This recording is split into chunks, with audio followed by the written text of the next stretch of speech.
who could never get a job because he was just too lazy. And his friends sort of came together and they tried to think, how can we help our mate?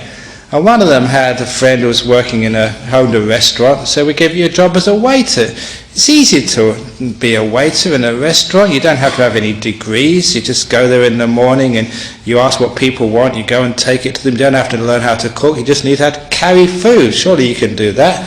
And you can get a few tips. It might be a good little earner for you. And you go home afterwards. You've got no worries. You don't have to think about the work. It's no stress being a waiter. But he only lasted a morning. And he had to give it up. And he said, why did you give it up? He said, it was so much torture for me. Why was it torture for you?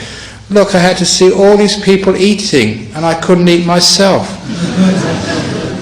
Oh my goodness, they said. So they talked to the owner of the restaurant as a friend. So out of compassion, they said, well, you can be the cashier, because it's screened, you won't even see the food. And all you need to do is to take the money, make sure it's correct according to the bill, and give the receipt. You won't see food, and it's nice and easy. But he only lasted half a day with that job as well. When they asked him why, he said, oh, I was seeing all this money and counting it, and none of it was mine. That was torture. So, oh, how can we find a job for someone like that? And finally, someone had some contacts in the local council. There wasn't Mr. Burke, but they managed to get him a job as a cemetery attendant.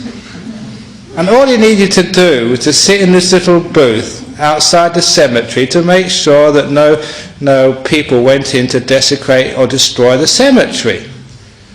And how can that be a difficult job? You just have to sit there.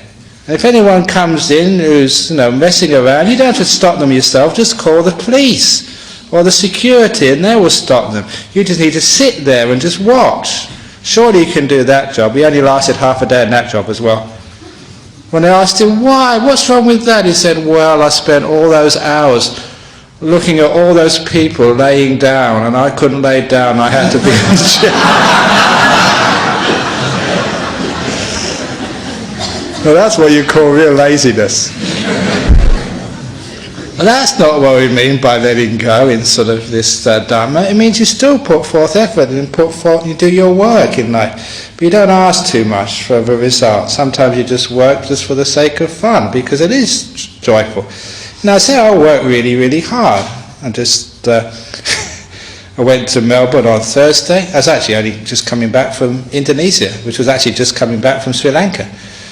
And then sort of yesterday, I don't know what day it is. It is Friday today, isn't it? Yeah, Friday night talk. It must be Friday.